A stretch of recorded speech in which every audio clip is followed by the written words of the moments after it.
ખેડા જિલ્લાના માતર તાલુકામાં જમીન ખરીદી મુદ્દે વિવાદ ઊભો થયો છે। વિશ્વ હિન્દુ પરિષદ દ્વારા જિલ્લા કલેક્ટરને આવેદનપત્ર પાઠવીને આક્ષેપ કરવામાં આવ્યો કે ચોક્કસ સમુદાય દ્વારા સંગઠિત રીતે જમીન અને મિલકતોની ખરીદી કરીને વિસ્તારની લોકસાંખ્યિય રચનામાં ફેરફાર કરવાનો પ્રયાસ થઈ રહ્યો છે।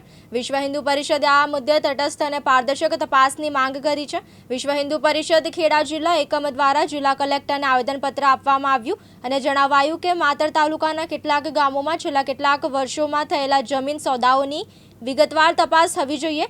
વિહિપના આગેવાનોનો દાવો છે કે હિન્દુ બહુમતી ધરાવતા વિસ્તારોમાં ગેરકાયદેસર રીતે જમીન અને ફાર્મ હાઉસની ખરીદી થઈ રહી છે, જેને તેઓએ લેન્ડ જિહાદ તરીકે સંબોધન કર્યું છે।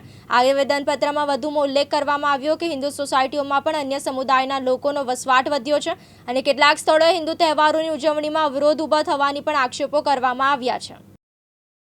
હરીશભાઈ પટેલ, નડિયાદ જિલ્લા વિશ્વ હિન્દુ પરિષદ જિલ્લા મંત્રી તરીકેનું મારું દાયિત્વ છે। આજે નડિયાદ કલેક્ટર સાહેબને આજે આવેદનપત્ર આપવા આવ્યા હતા। મુખ્ય વિષય એ છે કે માતર ખેડાના નજીકના જે વિસ્તારોની અંદર હિન્દુ ગામોની અંદર જે લેન્ડ જેહાદનો વિષય અત્યારે ગંભીરતાથી થઈ રહ્યો છે।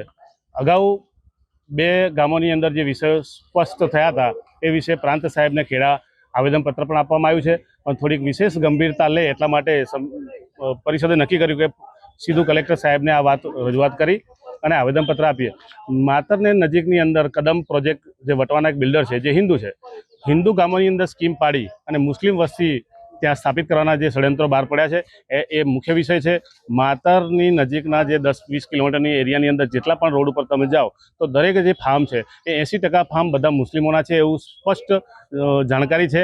પ્રશાસનને આ એટલા માટે રજૂઆત કરી છે કે વિશેષ રૂપે એક ષડયંત્રપૂર્વક ક્યાંક ને ક્યાંક સ્વાર્થમાં ત્યાં આ એક જે વિષય કહેવાય કે લેન્ડ જહાજનો વિષય એક ખૂબ મોટા પ્રમાણમાં ત્યાં થઈ રહ્યો છે અને આવા ફાર્મોની અંદર ક્યાંક ને ક્યાંક જેને કહેવાય કે જે કહેવાય કે ફાર્મોની અંદર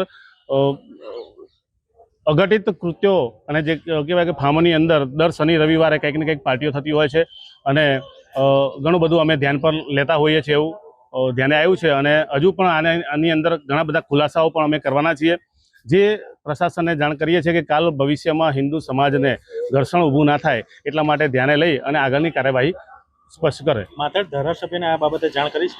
માતર ધારાસભ્યને આ બાબતની બધી જ જાણ છે। ત્યાંના સ્થાનિક આજુબાજુના જે સરપંચો છે એમને પણ ઘણી વખત જાણ કરવામાં આવી છે। હમણાં જ 26-28 ફેબ્રુઆરી મહિનાની અંદર મુસ્લિમનો એક ધાર્મિક મેળાવડો થઈ ગયો, જે હિન્દુ 100% ગામ છે એની વચ્ચે કરવામાં આવ્યો હતો। ત્યારે પણ આ વિષય થયો હતો કે ભાઈ આ જે ધાર્મિક મુસ્લિમ સમાજનો જે મેળાવડો છે હિન્દુ ગામની અંદર કેમ, એ રોકવા માટે પણ પ્રયત્નો ધારાસભ્ય અને તેના સ્થાનિક કાર્યકર્તાઓ જે રાજકીય લોકો છે, સરપંચો છે, બધાને કહેવામાં આવ્યું હતું, તો ક્યાંક ને ક્યાંક નરમાઈશ દેખાય છે। એટલે આને ગંભીરતા લઈને ભવિષ્યમાં આ બાબતની ઘટનાઓ ના થાય એટલા માટે કલેક્ટર સાહેબને આ આવેદનપત્ર અમે આપીએ છીએ। તૃષાલ પંડ્યા, દિવ્યાંગ ન્યૂઝ, નડિયાદ, ખેડા।